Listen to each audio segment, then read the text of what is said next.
Ta.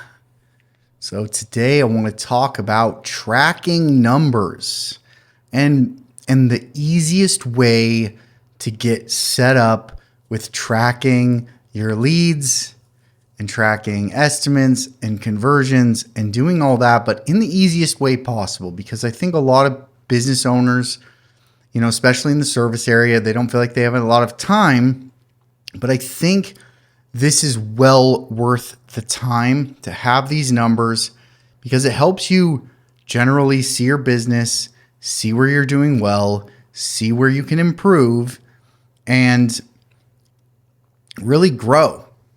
So let's talk about the easy ways to do this. And this should be 5 minutes a day and then 30 minutes, right, on a Friday or a Saturday to go through and do your numbers. So let's talk about it. So the first thing that we want to do is get some kind of phone call tracking. So for the most part, most of your clients or most of your business is going to come through phone calls. So something like CallRail makes it really easy. So what CallRail does is it lets you use different phone numbers in different places so that you can track your numbers. So typically I use a different number for a Google business profile and for all the citations, right? So that's kind of one phone number. And then for like Google ads, you can use a phone number and you can put that phone number on any landing pages that people go to and on the ads themselves in Google. If you're doing any Facebook, that can have a separate number. And if you're doing any print materials, that can have a separate number. So generally, you want to use a different phone number for different locations so you can track your numbers. So now when somebody calls from a Google ad, it's going to say call from a Google ad, right? And you're going to know that. So then what we do is we take CallRail and we use Zapier, which is really easy to use. And you have a Google Sheet where that information, whenever someone calls, as soon as the call is ended, Zapier is going to send that information to a Google Sheet and it's going to say the phone number of who called, the time they called, how long was the call, all this data. But most importantly, where did they come from? Did they come from LSA ads, Google ads, Facebook, your Google business profile, the website, whatever? So that's step one, is we need to create a place where all of our data or most of our data goes automatically so that we don't have to worry about that. So then number two is going to be your forms on your website. So when somebody goes to a form and they fill it out, we want to kind of get an idea of where they came from. Now, there's more advanced ways to do this that you can get into as you get bigger. But for now, you just want a form on your website, and then you want to have like a separate form for your Google ads. Typically, those will be going to a separate landing page anyways. If you have a Facebook landing page, right, you can just use a different form for those so that when somebody sends the information through, it'll say, this one's from Google ads, this one's from, right? And then through Zapier, same thing, that will go automatically to the spreadsheet and populate that data. So now all of our calls and all of our forms are going straight into a sheet every time someone signs up, and we're going to get all that data. Now there are a few things. This is where the 5 minutes a day comes in. If you're using LSAs, they have a phone call option, but they also have a message option. If somebody is messaging you through LSA ads, then those those can't be zapped in, at least not at the moment. So you're going to need to go in every day and just go through all of your leads from those sources and just put them into your sheet and make sure that it stays up to date with all of the most relevant information. You want to do this every day because it'll only take a couple minutes. If it starts to get backed up, it can get more difficult. And there's also other, we have some businesses that run SMS campaigns through a third-party vendor, or, there's other potential marketing strategies that aren't going to be able to get zapped into your sheet. So you just want to make sure that kind of stuff is getting put in on a daily basis into your spreadsheet with some kind of designation as to where they came from, a source. So that is the basis for setting up tracking.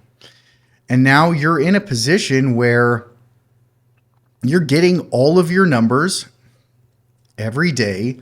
All your leads are going into one place, and now we can take the next step. So every week we can go in and do this for 30 minutes and get all of our numbers very easily. Now, I just want to preface this that you probably want some lag time depending on your business.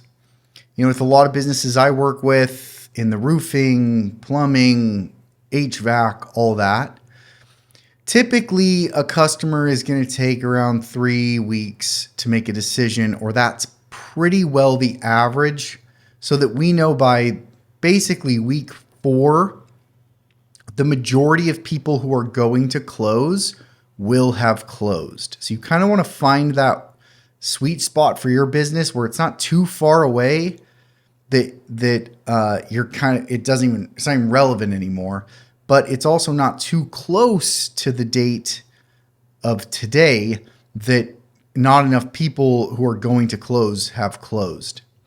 So you just want to make sure you understand where that is. You probably want to report 3 or 4 weeks in arrears, right? So that you can make sure the majority of people that have closed, and you can get accurate data for sales. So what you want to do then is every once a week, go in, you're going to copy and paste the reporting week, right?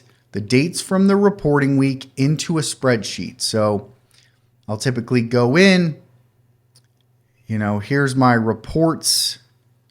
You can see here, right? I'm going to have my leads. I'm going to go into my leads. I'm going to copy and paste them into here, into the reports, right? And now I'll have a list of all of the people who came through for that week.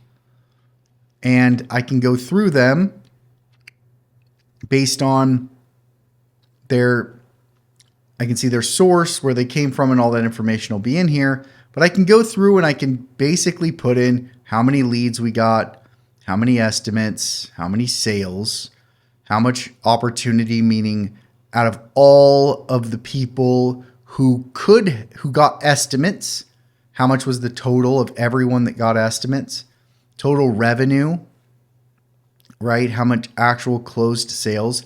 And I think I should add, if somebody has like paid a down payment, but they haven't had the job done, I count that. Typically, I will count that in the sales numbers.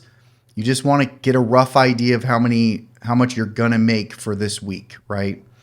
So I think that's good to count. And then your total marketing spend. So you can go through, right, for the week and put, hey, this is how much we spend every week on SEO. Here's how much we spent on LSA ads for the week, Google ads, Facebook, etc. And get a total. And then in this report, you can put, here's how much we spent on marketing. So now you have these core numbers that have been pretty easy to get to, and they're really the core numbers for your whole business, right? I think I already did a video on KPIs and on the numbers you can get from these numbers, but I'm going to go through those real quick. So if you want to take it up to the next level, this is really the reporting that you want to get for your business every week is booking rate out of every lead we got, what percentage became an estimate. So that is going to be estimates divided by leads. Your closing rate out of every estimate, how many became sales. So your sales divided by your estimates. Average ticket, which is how much was on average every sale worth. So you want to take the total revenue divided by the total sales. And then cost per acquisition, which is how much did we spend in marketing cost for every sale we got. So we're going to take marketing costs and divide it by the number of total sales. So that's wrong. And that gives you these 4 numbers are basically the lifeblood of every business, where you can go in and figure out if you're having problems. Are we spending too much on marketing? Are we not selling things for a high enough ticket? Are we not closing enough deals? Are we missing people on estimates that they're not getting estimates? That is how you win. So this is a really easy way to set up and start tracking. I think it's important. I offer this to a lot of clients to help them track and help them do their numbers. A lot of them don't take me up on it. I wish they would. I think this is the best thing you can do every week with 30 minutes of your time. But that being said, this should be the easiest way that you can go about tracking if you want to start tracking in your business. And if you have an assistant or a secretary or somebody who helps you, good. That's great. Have them do this. It's pretty easy. But then you need to be in those numbers and understand them every week and be looking at them and really talking about them, thinking about them. So this is how you can easily set it up. Hopefully this is helpful. If you want to talk about setting this up for you or SEO or how to get more leads, whatever, feel free to reach out to me. Love to talk more at brightbeamseo.com. Otherwise, we will see you tomorrow. Peace.